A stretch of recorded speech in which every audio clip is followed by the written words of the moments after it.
بسم اللہ الرحمن الرحیم۔ السلام علیکم ورحمۃ اللہ وبرکاتہ۔ امید ہے کہ آپ سب ایمان، صحت، عافیت اور برکت کے ساتھ ہوں گے۔ آج ہم شمائل ترمذی کا سبق نمبر 4 پڑھیں گے۔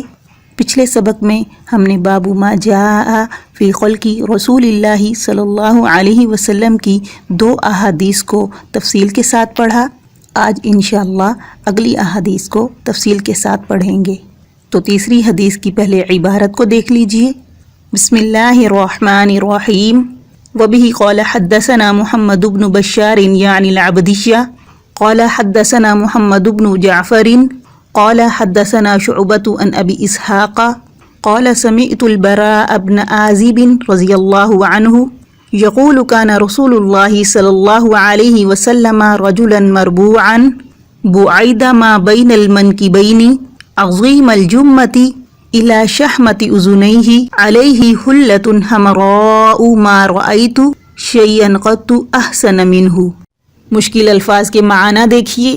رجلاً رجالن سے ہے، یعنی اس کے معنی ہوں گے مرد، اور بعض لوگ کہتے ہیں کہ یہ رجالن سے ہے، جس کے معنی ہے بالوں کا تھوڑا سا گھنگریالا ہونا، اور رجلاً تو اس صورت میں یہ آپ صلی اللہ علیہ وسلم کی بالوں کی صفت ہوگی۔ مربوعاً اسم مفعول، اس کا فعل باب تفاعل سے استعمال ہوتا ہے۔ تربعاً میانہ قد ہونا، رجل مربوع میانہ قد آدمی، بعیدہ بعید یہ تصغیر کے لیے ہے، تھوڑا سا فاصلہ یعنی قدرے دور دور ہوتا۔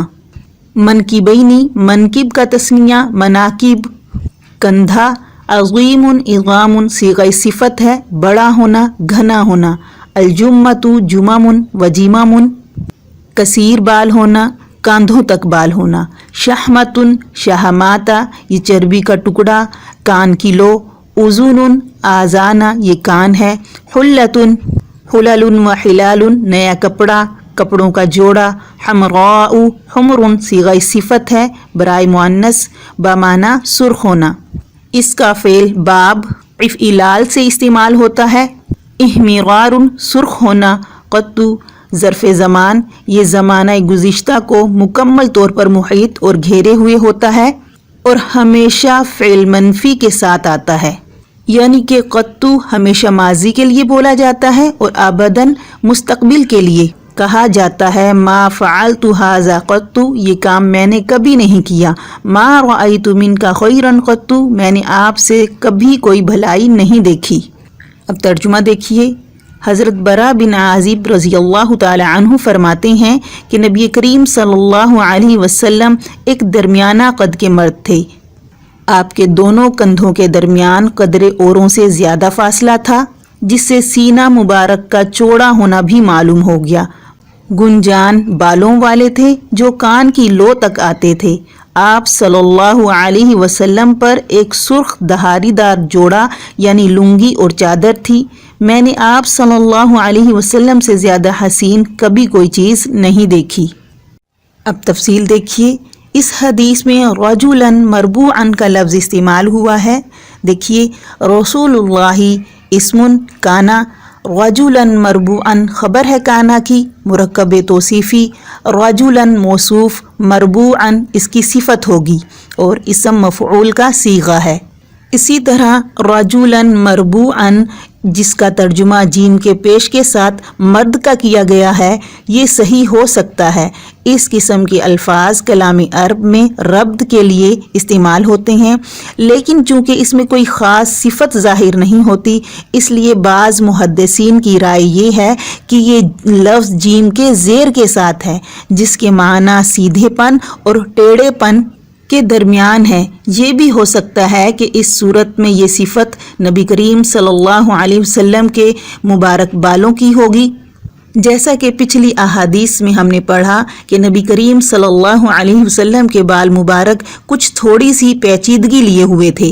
اسی طرح اس حدیث میں بعض علماء کرام نے سرخ کپڑے کا مرد کے لیے مطلقاً پہننا جائز قرار دیا ہے۔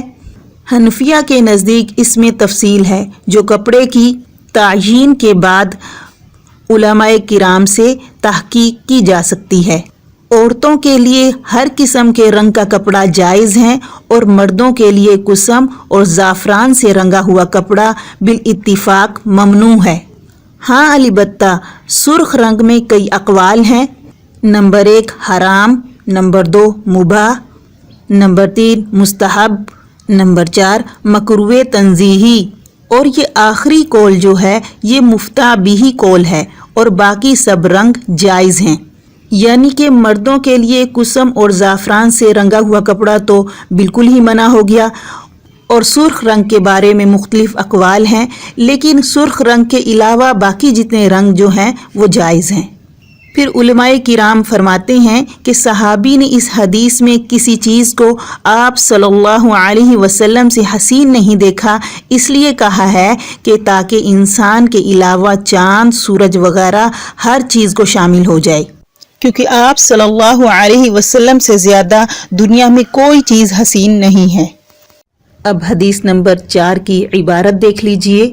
وَبِهِ قَالَ حَدَّثَنَا مَحْمُودُ بْنُ غَيْلَانَ قال حدثنا وكيع قال حدثنا سفيان عن أبي إسحاق عن البراء بن عازب رضي الله عنه قال ما رأيت من ذي لمة في حلة حمراء أحسن من رسول الله صلى الله عليه وسلم له شعر يضرب منكبيه بعيد ما بين المنكبين لم يكن بالقصير ولا بالطويل۔ مشکل الفاظ کے معنی دیکھ لیجئے۔ لمتن لمامن و المامن وہ بال جو کانوں سے متجاوز ہوں، لما جمع کرنا اکٹھا کرنا، لمتن جمع شدہ بال اکٹھے بال، یضربو مارنا، لیکن یہاں جو ترجمہ کیا گیا ہے وہ مارنا کا نہیں کیا گیا بلکہ چھونا کا کیا گیا ہے۔ اب ترجمہ دیکھیے۔ حضرت برا رضی اللہ تعالی عنہ ہی سے یہ روایت ہے کہ میں نے کسی پنٹھوں والے کو سرخ جوڑے میں نبی کریم صلی اللہ علیہ وسلم سے زیادہ حسین نہیں دیکھا۔ نبی کریم صلی اللہ علیہ وسلم کے بال کندھوں تک آ رہے تھے۔ آپ صلی اللہ علیہ وسلم کے دونوں کندھوں کے درمیان کا حصہ ذرا زیادہ چوڑا تھا، اور آپ نہ زیادہ لمبے تھے اور نہ زیادہ پست قد۔ اب تشریح دیکھیے۔ نبی کریم صلی اللہ علیہ وسلم کے مبارک بالوں کے بارے میں 3 روایات ہیں۔ ایک جمہ یعنی کندھوں تک بال، اور دوسرا لمہ جو کانوں سے تھوڑے اوپر ہوں۔ وفرا لمہ اور جمہ کے درمیان کو کہتے ہیں۔ تو دیکھیں اگر اس طرح دیکھا جائے تو نبی کریم صلی اللہ علیہ وسلم کے مبارک بالوں کے بارے میں یہ روایت جو حدیث میں ذکر کی گئی ہے، پہلی روایات جو ہم نے پیچھے پڑھی ہیں ان سے مختلف ہو گئی، اس لیے کہ اس میں کان کی لو تک ذکر کیا گیا ہے، لیکن حقیقت میں ان کے درمیان کوئی اختلاف نہیں ہے، اس لیے کہ بال ایک حالت پر کبھی نہیں رہا کرتے، کبھی کم ہوتے ہیں، کبھی زائد ہو جاتے ہیں، اور کبھی قصدن بھی کم کیے جاتے ہیں اور کبھی بڑھائے جاتے ہیں۔ اس لیے یہ تینوں روایات اپنی اپنی جگہ ٹھیک ہیں۔ اب حدیث نمبر 5 کی عبارت دیکھیے۔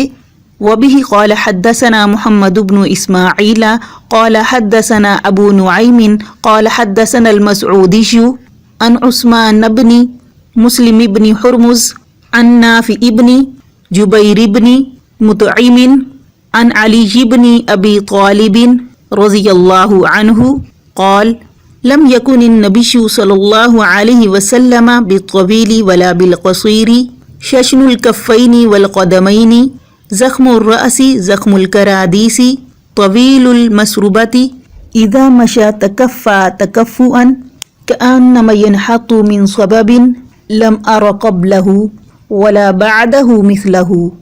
مشکل الفاظ کے معنی دیکھ لیجئے۔